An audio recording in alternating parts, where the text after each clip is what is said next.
आपका हमारे YouTube channel में हार्दिक स्वागत है। जैसा कि लॉकडाउन की वजह से हम अपनी वीडियो अपलोड नहीं कर पा रहे थे, आज आपको हम साइंस का नया पोर्शन स्टार्ट कर रहे हैं और साइंस में जो मैं आप सबको पढ़ाऊंगा वो हमारा होगा फिजिक्स। लेकिन उससे पहले मैं साइंस की कुछ जानकारियां आपको देना चाहता हूं। जैसे कि लिखा है साइंस, तो सबसे पहले बता दूं कि साइंस शब्द की जो उत्पत्ति हुई है वो हुई है साइंसिया से। किससे हुई है? साइंसिया से। साइंसिया का अर्थ होता है जानना। क्या होता है? जानना। और जो साइंस होता है, साइंस को 3 भागों में विभाजित किया गया है। पहला भाग है हमारा फिजिक्स, और दूसरा भाग है केमिस्ट्री, और तीसरा भाग है बायोलॉजी। अगर कभी कभी कॉम्पिटिटिव एग्जाम में भी पूछ लेता है कि साइंस के जनक किसे कहा जाता है, तो कहा जाता है अरस्तु को। और कहीं कहीं अरस्तु ना लिख के अरिस्टोटल लिखा जाता है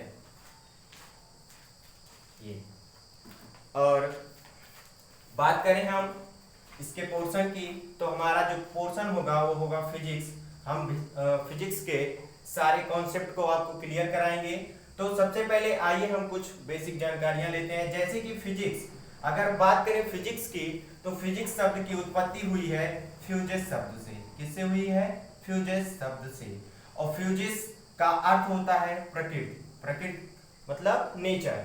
और बात करें केमिस्ट्री की, तो केमिस्ट्री शब्द की उत्पत्ति हुई है कीमिया से।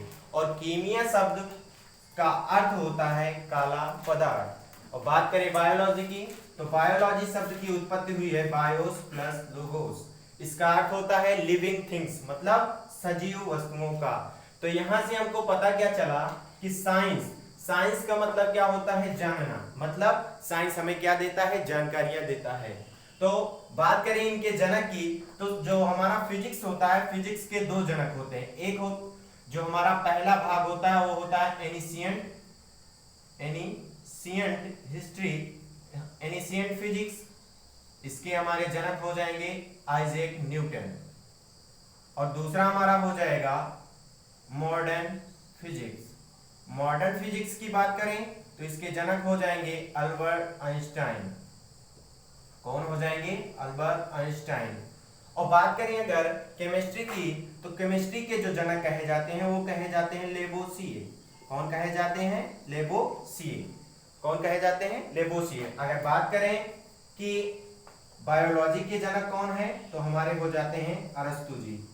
और यही अरस्तु पूरे साइंस के क्या कहे जाते हैं? जनक कहे जाते हैं। क्या कहे जाते हैं? जनक की। और अब हम बात करें तो हमारा जो पोर्शन होगा वो होगा पोर्शन हमारा फिजिक्स का। ये सब कुछ बेसिक जानकारियां थी आपकी साइंस। तो साइंस शब्द की उत्पत्ति किससे हुई है? साइंसिया से, जिसका अर्थ क्या होता है? जानना। और साइंस को 3 भागों में विभाजित किया गया है। पहला भाग है हमारा फिजिक्स, जिसको हम लोग देखेंगे। दूसरा भाग हो जाएगा हमारा केमिस्ट्री, और केमिस्ट्री उसके बाद हमारा हो जाएगा बायोलॉजी। अब बात करते हैं हम लोग फिजिक्स की। तो फिजिक्स के जो एनिशिएंट फिजिक्स के जनक है वो कौन है? Sir Isaac Newton. और मॉडर्न फिजिक्स के जो जनक है वो कौन है? आइंस्टाइन। अब बात करें कि इसके 2 जनक कैसे हैं, तो 1900 से पहले 1900 ईस्वी से पहले के जितने भी 1900 पहले के सारे पोर्शन को क्या कहा जाता था? Ancient physics. और 1900 के बाद 1900 के बाद के भाग को क्या कहा जाता है? Modern physics. क्या कहा जाता है? Modern physics. और बात करें इस फिजिक्स की, तो फिजिक्स शब्द की उत्पत्ति आप लोगों ने देखा किस शब्द से हुई है? फ्यूजस शब्द से। किससे हुई है?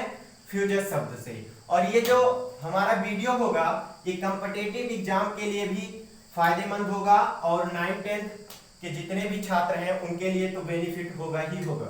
तो बात करते हैं हम लोग फिजिक्स की। तो फिजिक्स की उत्पत्ति आप लोगों ने देखा किस शब्द से हुई है? फ्यूजस शब्द से। और फ्यूजस का अर्थ क्या होता है भैया? नेचर। नेचर मतलब प्रकृति। तो बात करें अगर प्रकृति में, तो प्रकृति में 2 चीजें होती हैं। एक होता है क्या? द्रव्य, और दूसरा हमारा क्या होता है? ऊर्जा। क्या होता है? ऊर्जा। जिसको इंग्लिश में क्या बोलते हैं हम लोग? मैटर और इसको बोलते हैं एनर्जी। क्या बोलते हैं? एनर्जी। तो नेचर में दो चीज होती हैं, एक द्रव्य होता है और एक ऊर्जा होती है। तो अगर हम बात करें द्रव्य की और बात करें ऊर्जा की, तो द्रव्य क्या होता है? वह वस्तु जो क्या करती है? स्थान घेरती है। क्या करती है? स्थान घेरती है, जिसमें हमारा भार होता है, भार होता है, और जिसमें जो हमें क्या होता है? दिखाई देती है। क्या होता है भैया? दिखाई देती है। वो सारी चीजें क्या कहलाती हैं भैया? क्या कहलाती हैं? द्रव्य कहलाती हैं। और बात करें ऊर्जा की, तो जस्ट इसका ही उल्टा होता है। मतलब क्या होता है? वो स्थान नहीं घेरती है और इसमें ना तो भार होता है और ना तो ये हमें दिखाई देती है। तो बात करें हम सर आइजैक न्यूटन की, तो सर आइजैक न्यूटन ने बताया कि जो द्रव्य और ऊर्जा है, ये दोनों एक दूसरे से क्या हैं? सेपरेट हैं, मतलब अलग अलग हैं। क्या है?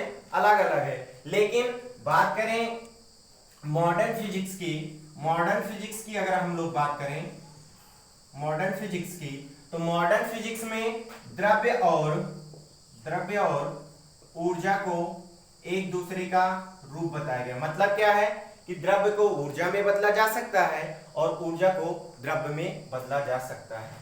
तो ये कुछ बेसिक जानकारियां थी कि साइंस और फिजिक्स के बारे में। तो हम लोग जो डील करेंगे वो हमारा क्या होगा? फिजिक्स। तो बात करते हैं फिजिक्स में, तो जो हमारा एनिशियंट